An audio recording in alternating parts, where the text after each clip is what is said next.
लोकसभा चुनाव के सातों चरण की वोटिंग पूरी हो चुकी है। अब सभी को इंतजार 4 जून का है, जब 543 सीटों का रिजल्ट आएगा। इसी बीच 1 जून को अंतिम चरण के बाद कई एग्जिट पोल सामने आए।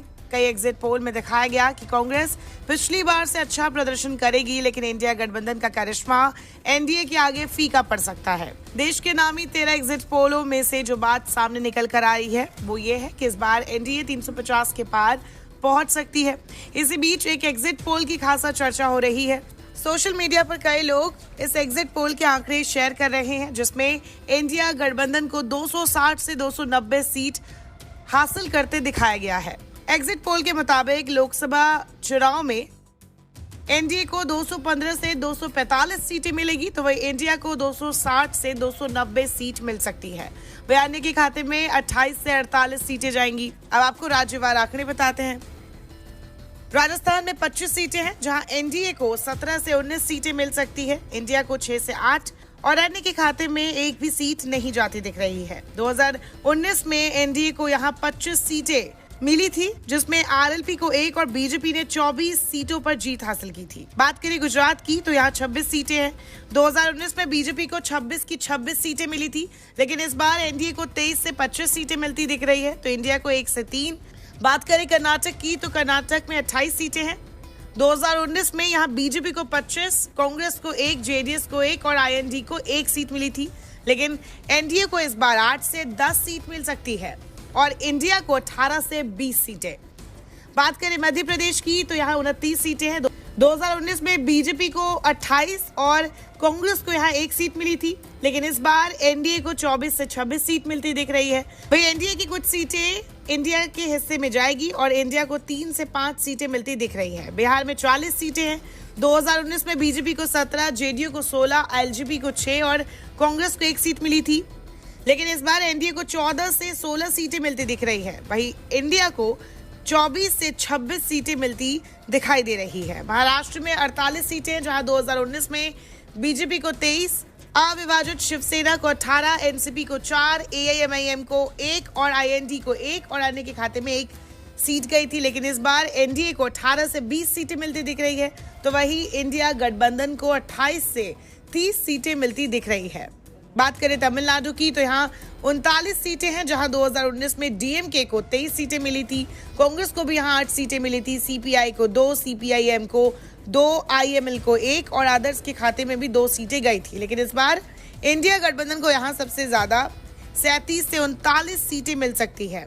वही एआईएडीएमके को 0 से 1 और एनडीए को भी 0 से 1। बात करें आंध्र प्रदेश की, तो यहाँ 25 सीटें हैं। 2019 में यहाँ वाईएसआरसीपी को 22 सीटें मिली थी और टीडीपी को 3। इस बार वाईएसआरसीपी का जलवा कायम रहेगा, उसे 15 से 17 सीटें मिल सकती है। हालांकि यहाँ टीडीपी की सीटें बढ़ सकती है, 7 से 9 सीटें टीडीपी को मिलते दिख रही है। वही कांग्रेस को यहाँ 0 से 2 सीट मिल सकती है। बात करें झारखंड की, तो झारखंड में 14 सीटें हैं। 2019 में बीजेपी को 11, कांग्रेस को 1, जेएमएम को 1 और आजसू को 1 सीट मिली थी, लेकिन इस बार एनडीए को 6 से 8 सीट मिलती दिख रही है, इंडिया को 6 से 8 मिलती दिख रही है। बात करें असम की, तो यहाँ भी 14 सीटें हैं। 2019 में बीजेपी ने यहाँ सबसे ज्यादा 9 सीटें जीती थी, कांग्रेस को 3 सीटें, एआईयूडीएफ को 1 और आईएनडी को भी 1 सीट मिली थी, लेकिन इस बार एनडीए को यहाँ 8 से 10 सीट मिल सकती है। वही इंडिया को कुल मिलाकर 3 से 5 सीट मिल सकती है। वही अन्य का खाता भी खुल सकता है, 0 से 2 सीट अन्य के खाते में जा सकती है।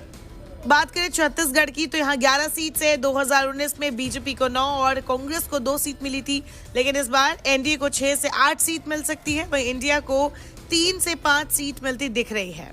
जिन राज्यों में पिछली बार के चुनाव में बीजेपी ने क्लीन स्वीप किया था, इस बार वहां बीजेपी को झटका लग सकता है। बात करेंगे हरियाणा में 10 सीटें हैं, जहां 2019 में बीजेपी ने 10 की 10 सीटें जीती थी, लेकिन इस बार एग्जिट पोल के मुताबिक एनडीए को 2 से 4 सीट मिलती दिख रही है, तो इंडिया को 6 से 8 सीट हरियाणा में मिल सकती है। दिल्ली में कुल 7 सीटें हैं।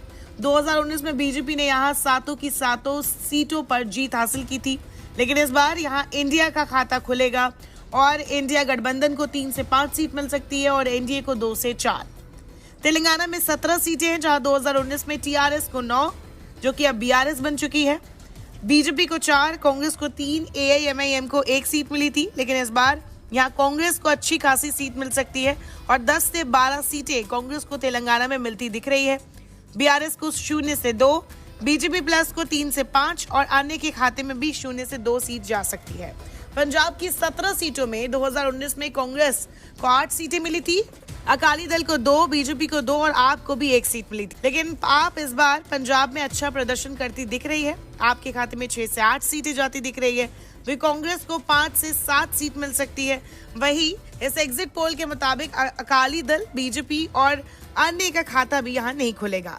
बात करें हिमाचल की तो यहाँ 4 सीटें हैं। बीजेपी ने 2019 में यहाँ क्लीन स्वीप किया था और चारों की चारों सीट पर जीत हासिल की थी। लेकिन इस बार यहाँ इंडिया और एनडीए के बीच तगड़ी फाइट है।